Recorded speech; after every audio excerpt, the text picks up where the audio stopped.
Christians should not put their political stands above Christian doctrine and values. These black leaders who put skin color above God end up hurting our own culture. Or maybe it's the love of money. So what is right, not what is skin color? Maybe we're just not taught. Why aren't Christians reminded of Nehemiah rebuilding the wall for the remnant of God's people? And he got help from Artaxerxes, the king at that time, who I think was an unbeliever.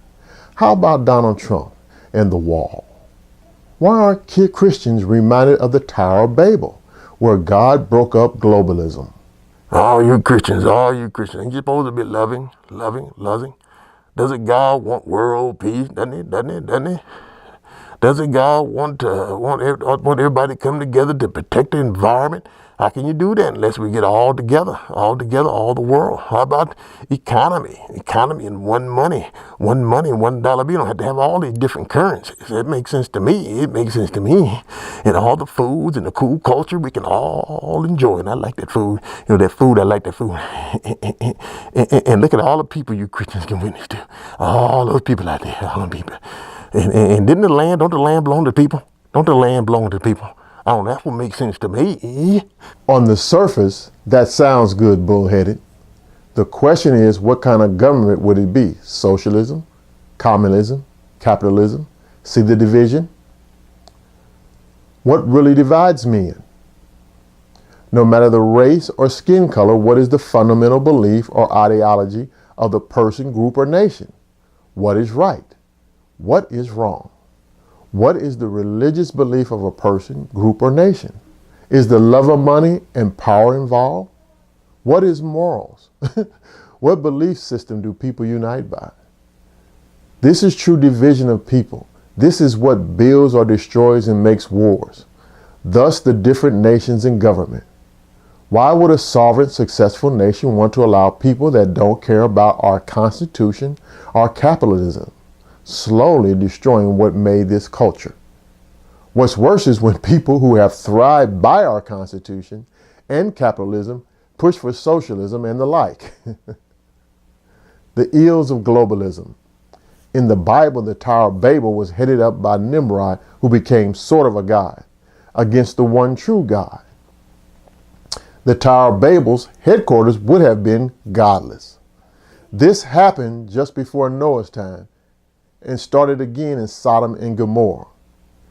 The devil's goal was to get rid of the Christ line. The Roman Empire became increasingly ungodly, trying to be a global power in others' affairs. Globalism is the true goal of evil today. Still today, America is the headquarters for Christian belief around the world. Not to rule the nation, though. The Constitution allows for the free movement of Christian belief. Congress shall make no law respecting an establishment of religion or prohibiting the free exercise thereof. The devil wants to break America down to get rid of Christianity completely. Flood America with support of already foolish and damnable beliefs.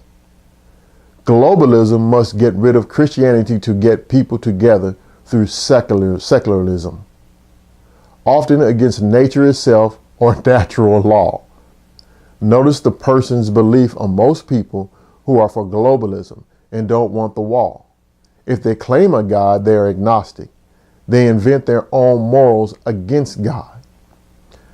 The people in entertainment, social media, and sport tycoons are the minority in America, yet the clout they have manipulates the thoughts and philosophies of the majority.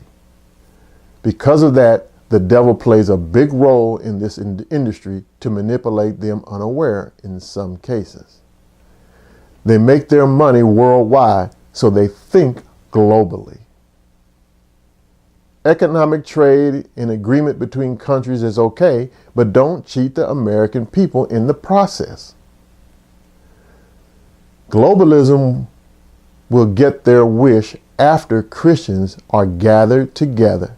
That's in Thessalonians 2 Thessalonians chapter 2, read it and learn something about that. The wall. Allowing illegal immigrants seems humanitarian. Illegal immigrants are thieves stealing from the sovereignty of the nation. It is to destroy the American culture with more and more foolishness. It strengthens the evil already here in the U.S. In order to have drugs come over the border, you must have Americans involved. They are avoiding travel medicine and immunization, bringing back those old diseases to weaken the people. It misplaces the funding of our social programs and put the priorities in all the wrong places. It weakens our economy to finally destroy it.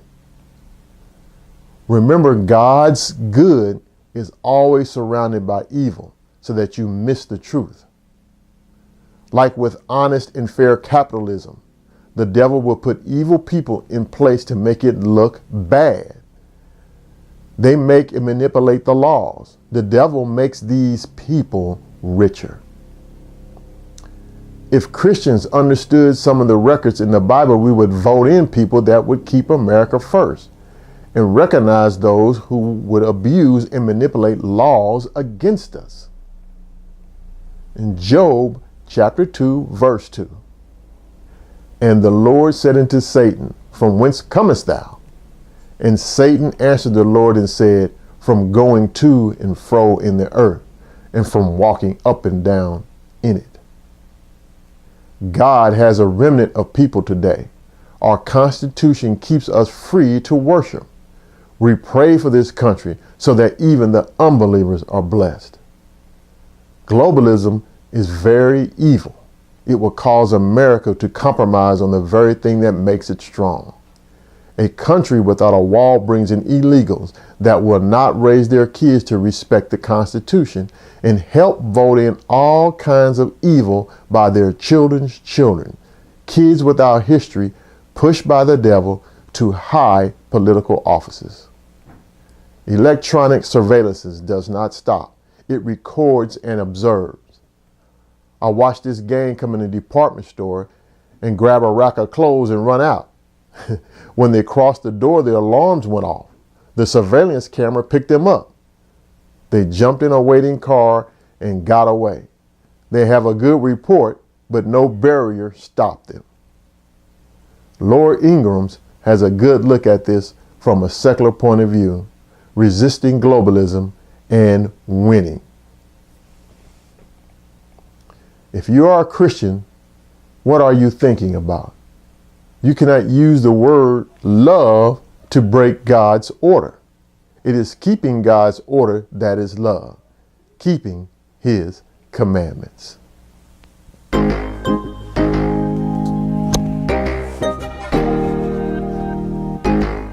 A certain disciple.